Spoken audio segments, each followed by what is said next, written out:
Hello and welcome to episode 22 of the Not Yet Adults podcast. I, of course, am one of your hosts, Collin Geffrey, joined by the one and only Eric Zayas. I'm out. I'm leaving. I've taken the one and only bit far too long. See, here's the thing. If we were smart about this and we're actual entertainers, we would both have agents representing us. And you would have your agent add some sort of clause that you don't agree to do any more episodes until the one and only moniker is dropped. Like you're just out. And if so long as that is in, you are out. And then I would be like, what do I have to do? I got to keep Eric on, so I guess I have to drop it. I think you're overestimating our level of celebrity, which is -3. Eric, I'll have you know, we have tens of listeners on every episode of this podcast. Well, I'm sure we're making millions. Speaking of making millions, subtle transition. What do you want to talk about today, Colin? Eric, just off the top of my head with no planning or preparation, I think a wonderful topic to talk about on a podcast about adulthood and coming of age and all these things is money and sort of financial security and financial independence and sort of how our relationship, like with all the other topics on this podcast, has changed with money over the years. At kind of like a top level, abstract level, I'm always sort of fascinated by money. And like, I'm not nowhere close to the first person to say this, but like, when you think about money, it itself inherently has no value. It is just an agreement among everyone that we are going to treat this as something that's universal. But like, money, when you think about it, is small green pieces of paper. Or even nowadays, it's not even that. It's numbers on a screen because most people don't even use actual cash anymore. And so it's weird how much of our happiness and our sort of sustainability and independence and all of these things is just on something so trivial, just something so just ridiculously common and unimportant.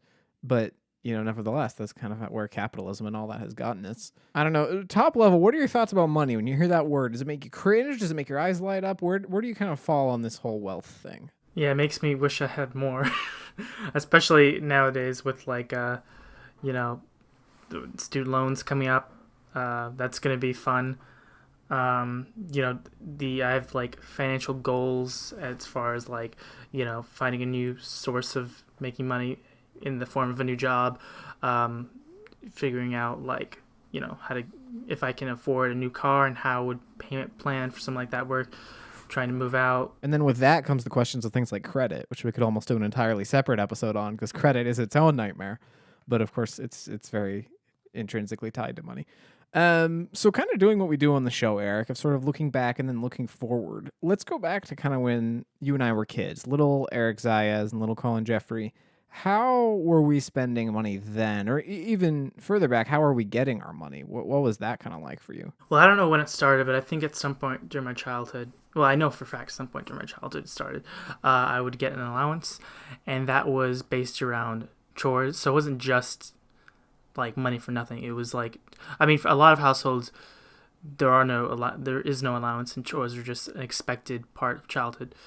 And then obviously the opposite side of that, a lot of households, you get an allowance whether or not you do any chores. But in my household, each child, or two of us, my sister and I, had our main chore, and then like errands were expected to do around the house every now and then, but sparingly. And then we would get an allowance based on that. And if we didn't do it for that week, or if we slacked, we wouldn't get an allowance, or we'd get less. That was that. And my sister's main chore was doing the dishes, and my chore was taking out the garbage, taking out the trash, making sure it went out on the side of the road when it's supposed to. Man, your sister got shorted out on that deal because taking out the trash, even for a big house, it's like maybe a 10-minute job, maybe. And dishes like half an hour a night.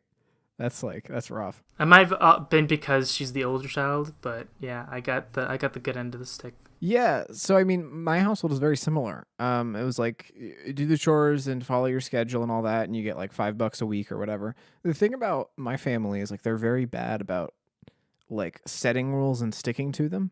And this is something that's kind of frustrated me over the years. Is it would always be for a few months or maybe even a year or two. It's like, okay, we're gonna follow this family schedule, these family guidelines, these are the rules. Like in writing, like hung up on the wall, and then people kind of slack, and then like a year later, it's like, hey, did I not do my chores this week? And the parents like, no, we just forgot to give you the allowance. And like, it would just kind of, you'd pet her out and lose momentum. And so allowance kind of came and went. Not really because of behavior, but just because as a family, I guess we're kind of lazy. But yeah, I mean, we got a few bucks, and for me, I never wanted to spend it, which I feel like maybe made me different than a lot of kids in some ways. But like I would be really into Legos or Thomas the Train or whatever as a really young kid. And I'd go to the store and there'd be so many that I wanted, but I hated the feeling of losing money. I hated knowing that I'm walking in somewhere and leaving with less in my wallet than I got here with. And so I would literally like, my parents always remind me of one time, I think I was about 4 years old. I went to the store to get a Thomas the Train toy. And this is one I really, really wanted, but I just like burst into tears because I didn't want to spend the money on it. And I was like, I don't understand. Why can't I have my money and the toy? Just to clarify to the audience, this is when you were 18, right? 18, yeah. Yeah, which is weird because it's not as easy to find Thomas the Trains these days as it was, 20 years ago. It's definitely gotten a bit more rare. But yeah, and I don't know. I have felt that way less as I've gotten older, and I'm sure we'll get to that. But as a kid, I hated spending money. I was like, I'm fine with what I have. I'll wait till I get more for Christmas or whatever. I was kind of just wanted to hoard my $1 bills and count them on top of my bed like some sort of, I don't know, impoverished king or something. I don't know. But what about you? Did you spend a lot of money that you got from your allowance? Did you save a lot of it? How did you kind of feel about that whole thing? I would save my allowance and then when a new video game came out, spend it like $60 at a time. Yeah, it was basically just like that. Like I didn't really use it towards anything worthwhile. Just like, I would like save it without even realizing it. Just because I didn't go out much, so I didn't have any reason to spend it. And then like when I went out, I would like spend it all on stuff like video games or like, food, and just realize like, oh, now I have down to zero. Now it's not, there's like there's a lack of freedom with money. Like as a kid, you think, oh, when I'm an adult, I'll be making my own money and I'll be able to spend it on whatever I want.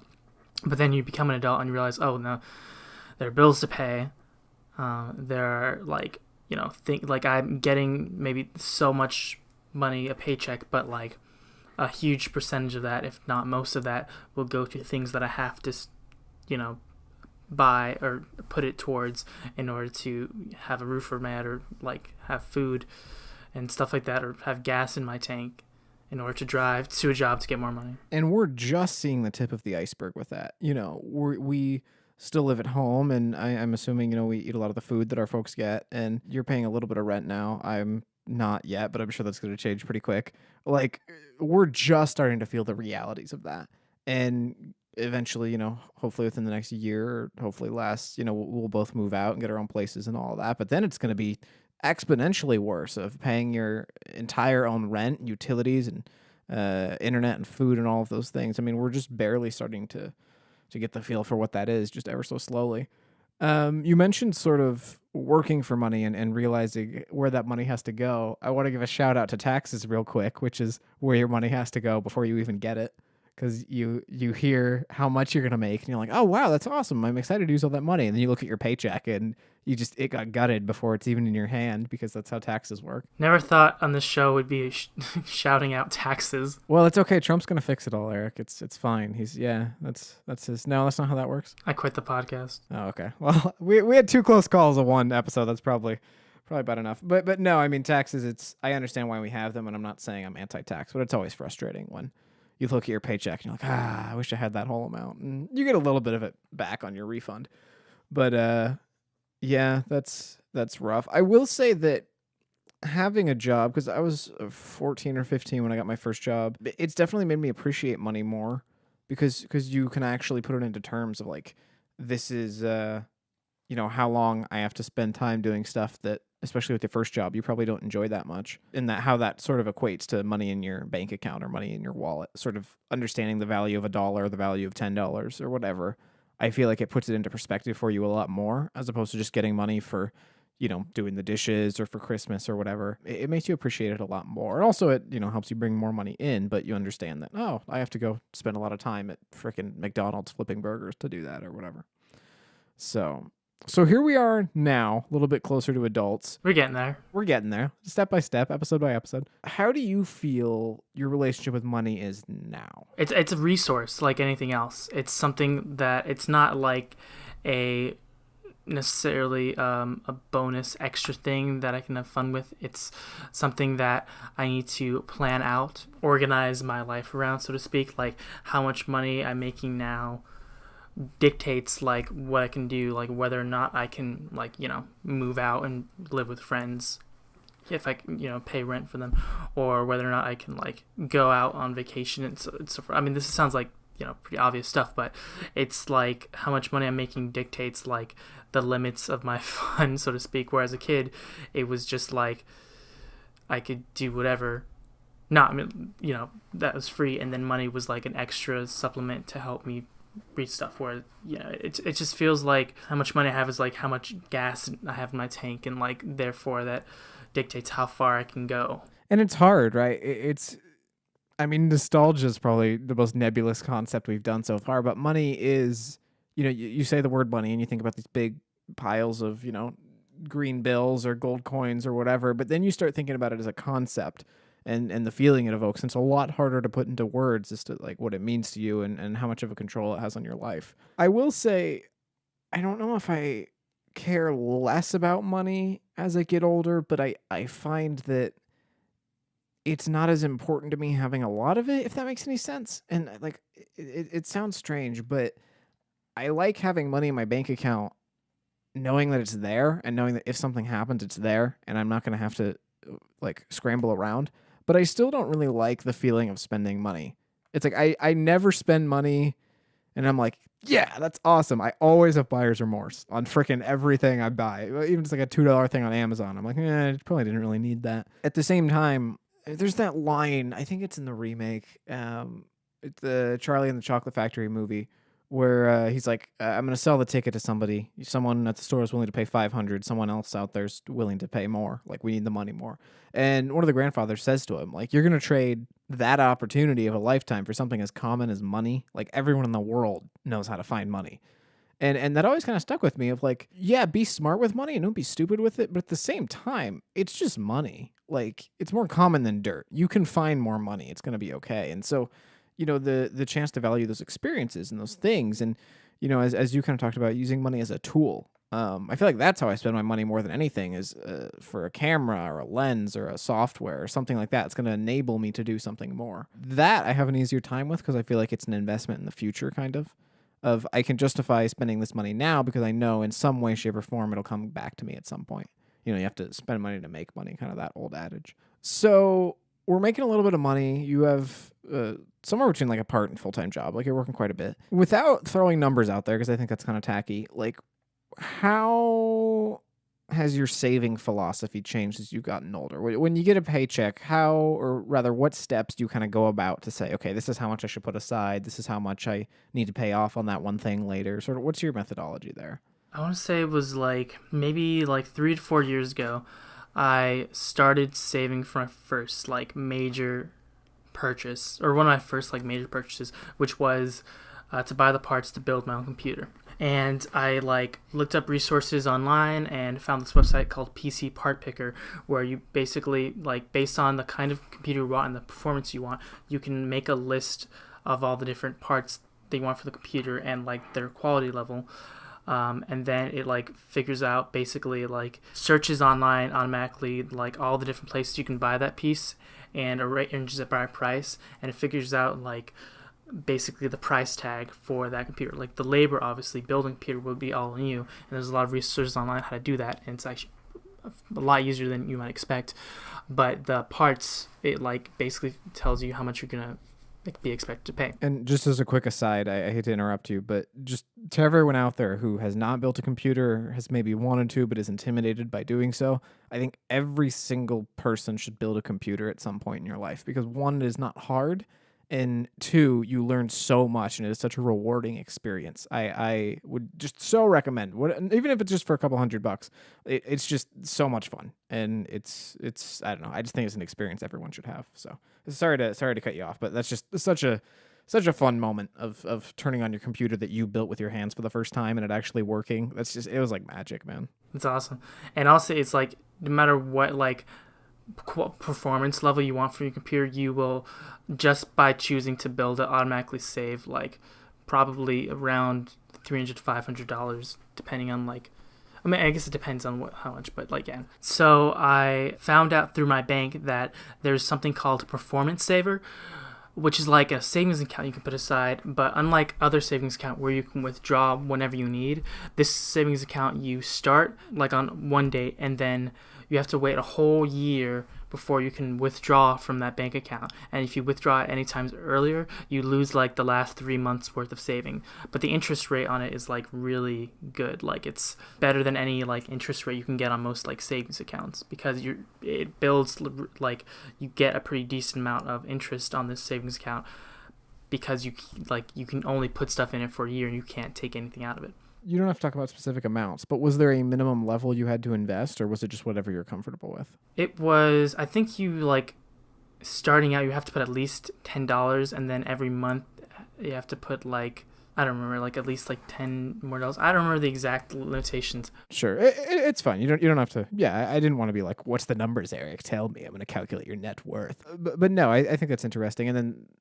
I'm assuming like the interest compounds on itself, and so the longer it sits in there, the more you'll have. Obviously, what was that experience like for you? Sort of saving in a, I guess, accelerated way is the better way to put it, because I feel like a lot of people, my mom included, have this idea of, oh, put all your money in the bank, keep it there, and as you'll learn in like an entry level finance or economics class, you're actually losing money when your money just sits in the bank because the interest that the average bank gives you is lower than the rate of inflation.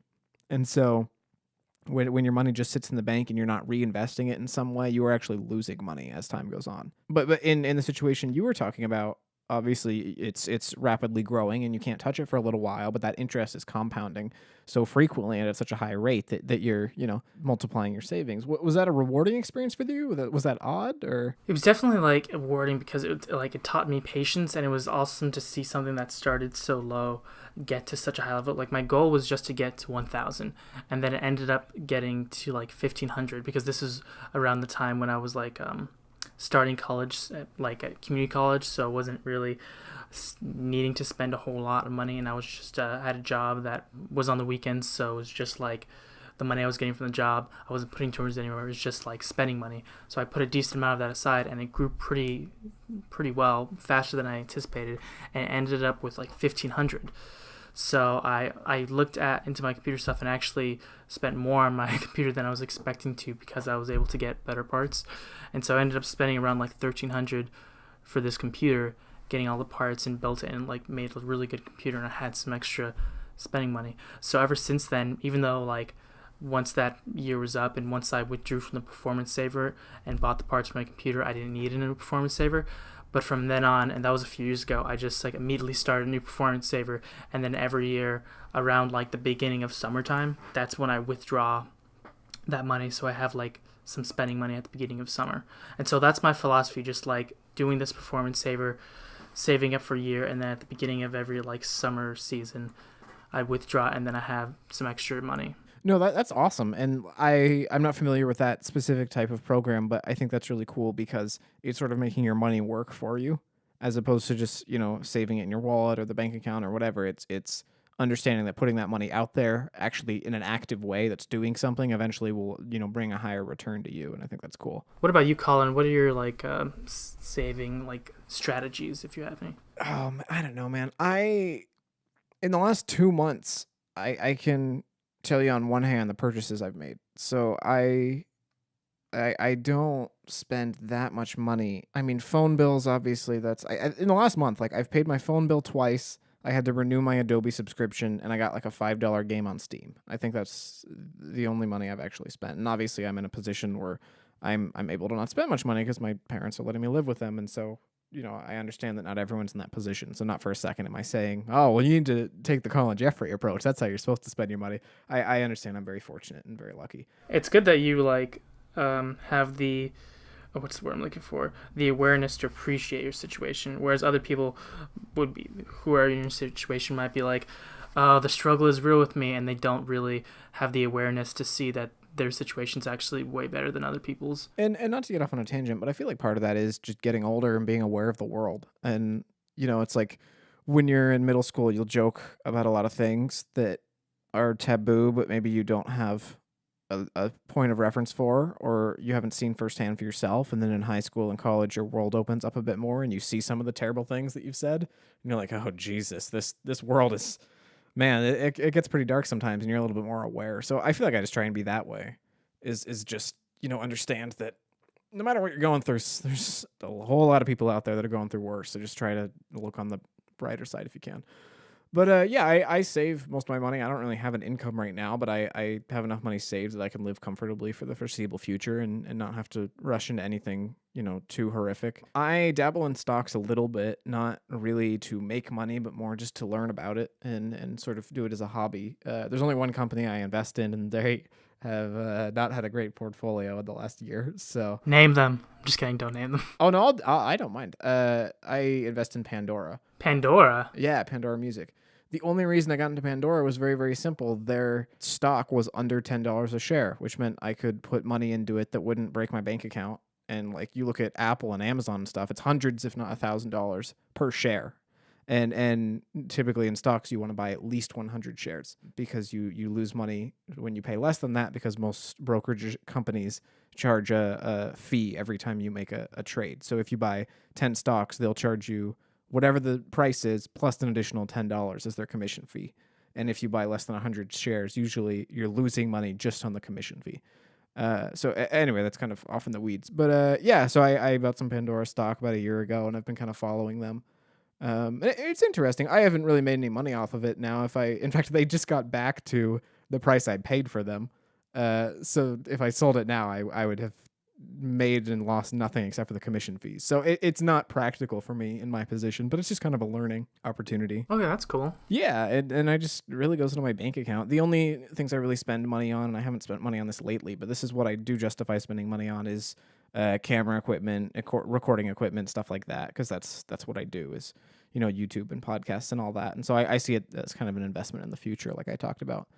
But yeah, for me, it's just in the bank account, man. When I know that money's there, and I know that if the computer breaks or I'm out on my own or whatever happens, I'm okay for the foreseeable future. That I don't have to take out a loan or put it all on credit. And I do think credit could be its own episode, because I feel like we keep mentioning that and we haven't even really scratched the surface on that. I would recommend to you like looking into like a savings thing, even if you're not going to put much into it, just to something that, like, if anything, it's motivation for you to like, to look at your money and see, okay, well, this amount I don't really need, I can like put aside for now, knowing it's gonna be somewhere safe, somewhere where it can like grow, or even if it doesn't have interest on it, just somewhere separately where I don't like spend it. Although with you, I don't think there's any real risk that you'll spend money that you don't need, because it seems like that's not your personality, so to speak. Yeah, not for the most part. And as I said, what I like about what you're suggesting, kind of the savings account, is it's having your money work for you. Yeah, it's nice looking at your bank account, knowing that you can pay bills for the foreseeable future and not be too worried. But at the same time, going back to that idea of inflation, that you are losing money with it just sitting there. You need to have it doing something. And that's why with retirement accounts, they're not just saving your money and then giving it back to you later. It grows over time because they're investing it for you. That's how it works. And so you need to be proactive about that. And, people say, oh, well, my money's in my mattress. That's how I'm holding on to it. And I'm like, well, that money in your mattress isn't going to be worth anything by the time you start using it. So it's complicated. For the record, neither of us are experts on finance or economics at all, but it's rough. You need to kind of know what you're doing and talk to people who know what they're doing, and also just get comfortable. Just learn how to talk about money and have it out there. And I feel like that's one thing I'm thankful about with my parents. It's, we've been a lower middle class family my whole life, and they never really hid money stuff from me. And we never went hungry, but when there was a problem with money or when we needed to cut back, they were very upfront about that. And, that led to some kind of weird conversations growing up, but it also, I feel like, made me a little bit more aware of money than maybe the average bear is. I think that's a great conversation to have with your parents as like fellow human beings, and as you grow older, fellow adults. So we've talked a lot about like, how we like choose to spend money and how we're saving money, and we're like near the end of the podcast. But before we go, I thought it would be good for us to just like do a quick overview of our like financial goals, so we can talk about how we're looking towards the future. Yeah. Do you want to go first? Yeah, my main goal, I have like a list of priorities, like things I need to do in regards to money Like, and one thing is most important, and that's what I'm kind of looking at first. And it'll how quickly I deal with these goals and start working towards these goals has to do with how quickly I can like find a new job, or like whether or not I find a new job, a full time job, or a second job. But basically, my first goal, my first priority is figuring out student loan payments, because I don't want to do the thing I always do where I procrastinate and push things off until it bites me in the ass. I'd rather just like face that dragon head on and figure out, okay, this is how much of that dragon I need to fight off this month. And for the record, in both of our positions, I don't think it's going to be as bad as it seems. I think it is always scariest when you don't actually know. And when you just peel that curtain back and get in there and get your hands dirty and say, okay, what's the damage? That's where things are like, okay, it's not as bad as I thought. I'm going to get on a plan. I'm going to figure this out. I'm going to budget for it. But when you don't know, and it's just this, like you said, that scary dragon sitting there that you have no idea how to take down, that's the scariest thing in the world, man. That's the worst. So that's priority number uno. My second priority is to get a new car, because my current car, while it works, it's kind of a piece of crap. Hang on. I have ridden in your car on multiple occasions, and it is not that bad. I would describe your car as not that bad. It's still work. That's why it's second priority, because it's not like a dire change. It's just it's a Craigslist buy. It's got well over 200,000 miles on it, and it's parts of it are legitimately being held together by duct tape.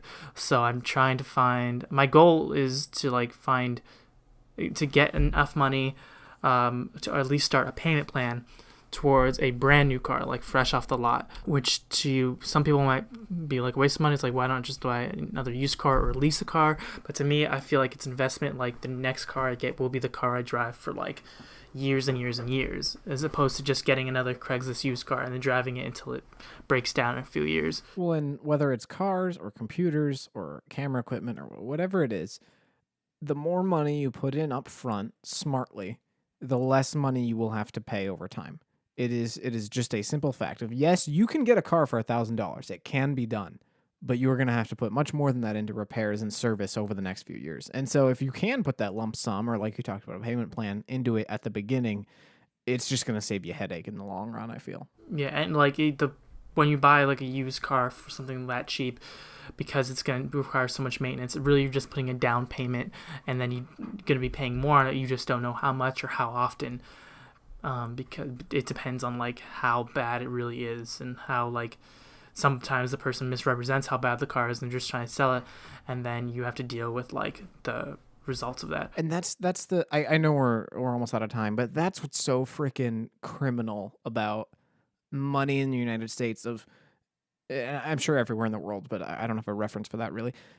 It preys on people knowing, I don't have $20,000 to spend on a car, and companies say, well, you don't need $20,000, you just need $200 a month, or we'll give you no interest for the first year. And people are like, oh my God, I'll have money by then. I'll have so much money by the time this comes due. It's that with student loans, it's that with cars, it's that with appliances, it's that with homes for frickin' sure. You know, it's preying on people assuming things are going to be better off in the future, as opposed to, no, I need to pay this now.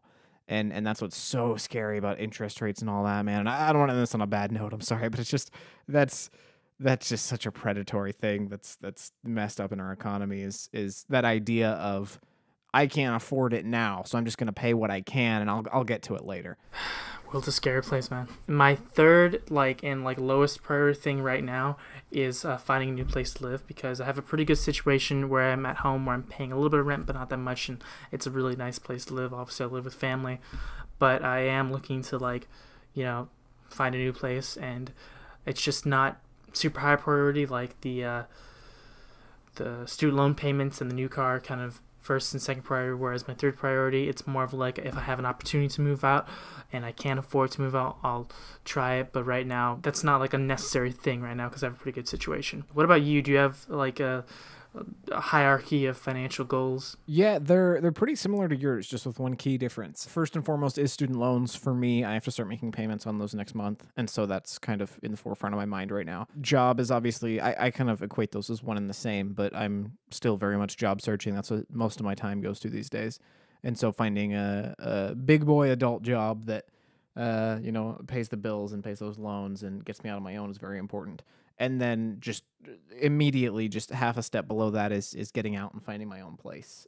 I love my family and I appreciate them letting me stay here under the circumstances that I am, but I'm ready to be on my own. And I have been for some time, and it was really weird, as we've talked about a little bit, especially in episode 1, going to PLU and living on your own in a dorm or in a off-campus house or whatever, and then coming back and living with people again. Very, very hard to go back. At least for me, it's hard taking that step backward. And so I definitely high priorities getting out on my own and having my own place. The difference between my list and yours is I don't want a car. I don't have a car. I've never particularly wanted a car. I've driven. I have a driver's license, but I just hate driving so freaking much. It's just gives me a lot of just pain and just anguish. I've never liked being in cars. And so I bus, I walk, I Uber sometimes, but I have no intentions of buying a car anytime soon. And the jobs that I'm hoping to lock down sometime in the near future here, I'm just looking at living downtown and living nearby them. So that's kind of how my priorities go there. But with the exception of the car, it's pretty much the same as your list. Just getting a big boy job, getting those loans paid off, getting out on my own. That's the goals of the near future. Different strokes, different folks. Like cars are like not always required for every lifestyle, obviously. Like there's plenty of people who just like there's bike commuting is like a big thing, and like you save a lot of money on gas, and it's a good workout, and obviously it's like better for the environment because you're leaving a smaller carbon footprint. Yeah, and I think some people are really into cars and they like talking about them and driving them and sort of the community and all that comes from that, and that's awesome. That's just, it's not my thing. So well, Eric, I think we cracked the code. I think we figured out money. I think anyone who listens to this episode now has an honorary degree in finance. I'm pretty sure that's how that works. If you had to give one sort of takeaway here, as you always love when I strap this on you at the last second of this big idea takeaway from our episode, what do you have for me? What's kind of your last thing to say about money? More money is equal to more problems. I think I quoted that correctly. I'm not sure. It was an ancient philosopher, so some of the quote has been lost in translation over time. Yeah, I mean, there's a lot of truth to that, right? I feel like a lot of people are like, oh, I want all this money. I want to be a millionaire and all that. Well, someone has to manage that money. And if you're doing that, you're probably doing it because you're in high demand. And if you're in high demand, then you need people representing you and helping you navigate that world. And then when you have that much money, you have to wonder, the people who are in your life, are they in it for you or are they in it for their money? And there's just all this stuff that comes from it. And obviously, the more money you make, the more taxes and expenses you have as well. And so it's a slippery slope. You know, I have a professor, or had a professor at PLU that made a huge impact on my life. And he always said, you know, I'm not here to teach you, and I was a business major, so a lot of the classes were money driven.